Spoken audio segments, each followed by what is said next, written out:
Hey, this is Nix from the Movie Talk, and I'm sitting here with the cast of a great film. So tell me about your movie.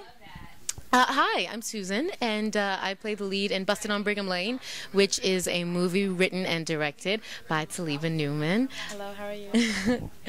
And why don't you tell them what the story's about? Okay.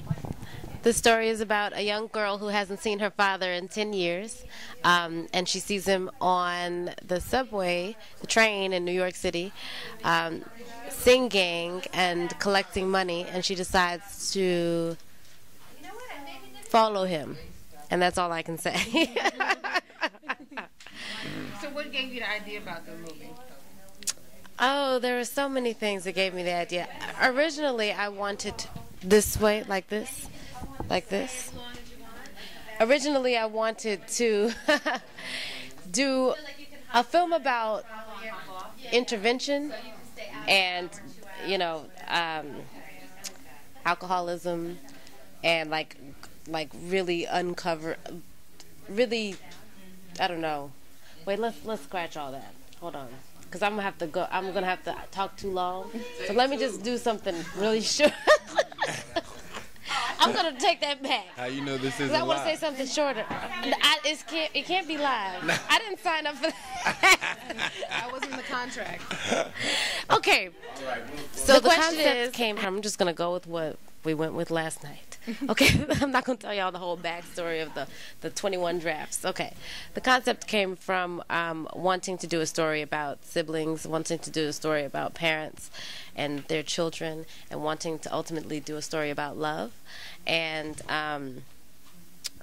I cherish the fact that some people always have a beautiful photo of their parents in their minds. The young girl was flipping through a photo album in the movie, and I cherish those moments because something that my grandmother told me, which I think is very true, is that no matter what you do, you should always look for the slightest bit of love in somebody, whether it's your family member, whether it's somebody on the street, whether it's somebody you just met, and that should lead you in all of your relationships in life. And so with this film, like, even though the other sister might think that her father, you know, was a good-for-nothing man, the fact that Momo really held on to those memories that she had of her father is the true reason why I wrote this, because I think that she needed to continue to hold on to that and address that in order to transform as a woman.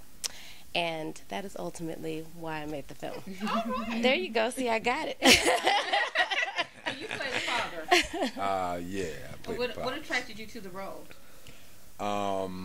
I appreciated how Taliba pretty much contacted me through a mutual friend, Pernell, who was also, we were in a film Pariah together, so we kind of had a working relationship.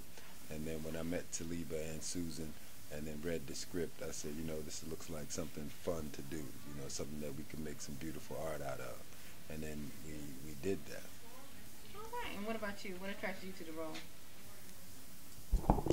Hi.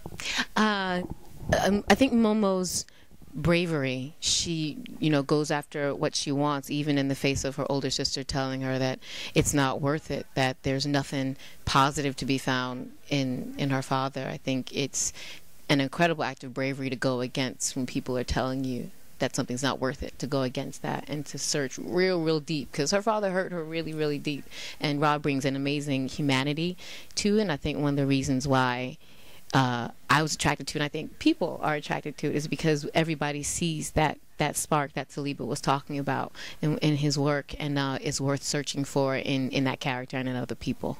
Okay. So what's the next step with the movie?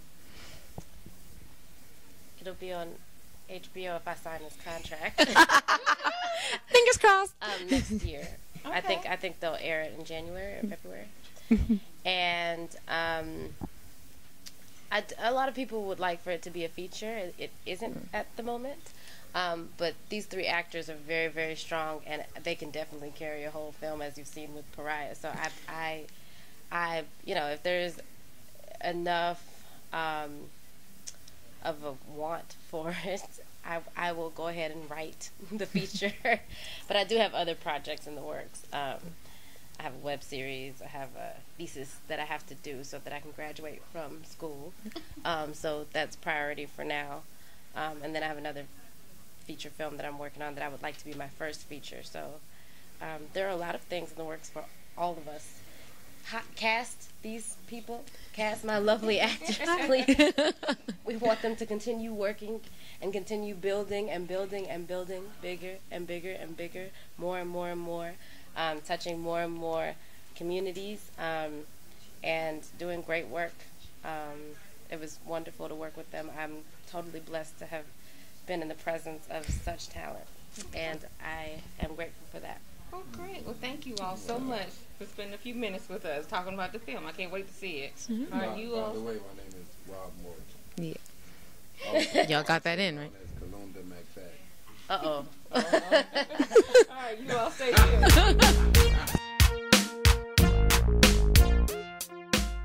This project. What made me excited? Rob Morgan, the lead. Honestly, I wrote one script and then Robbie came in and we casted him, and I knew I had Womack because the film lives or dies on Womack. It's the name of the character. So you need to walk away remembering Womack. And when you meet Rob and you see Rob, you'll understand why. So that was the key. It was all about Rob Morgan, and honestly getting to play with some themes that we usually don't see in our films. Okay, cool. So, I mean, what's it like being down here for the film festival? And, I mean, you're up for winning $20,000. I mean, how hot is that? You're not going to make it rain. You're not going to make it rain.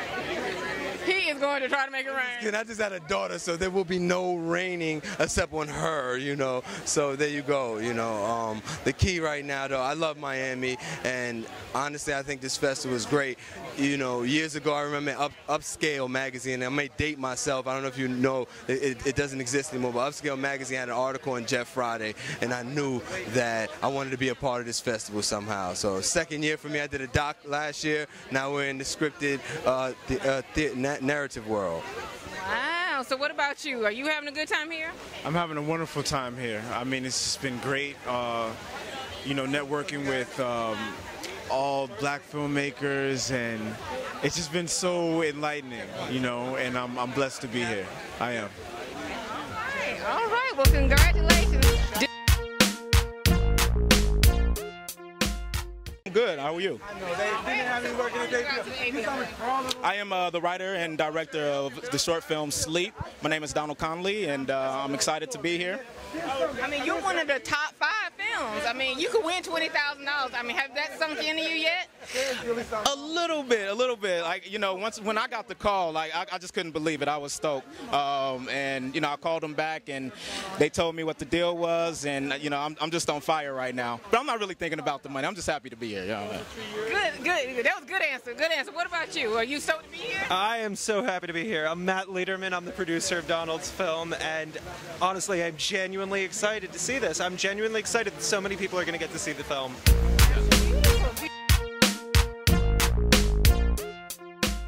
Very much. So what brings you out to the film festival? Cherry Waves. I'm here supporting our film. We're in the HBO competition, and it's just amazing to be at the ABFF. So what's your film about? I don't want to spoil it, but it's about, you know, a journey.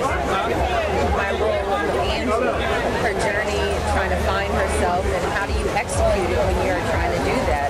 Is your family standing in your way? Is your circumstances standing in your way? And I think she's beautiful. Okay. So what attracted you to the role? Her complexity of who she is.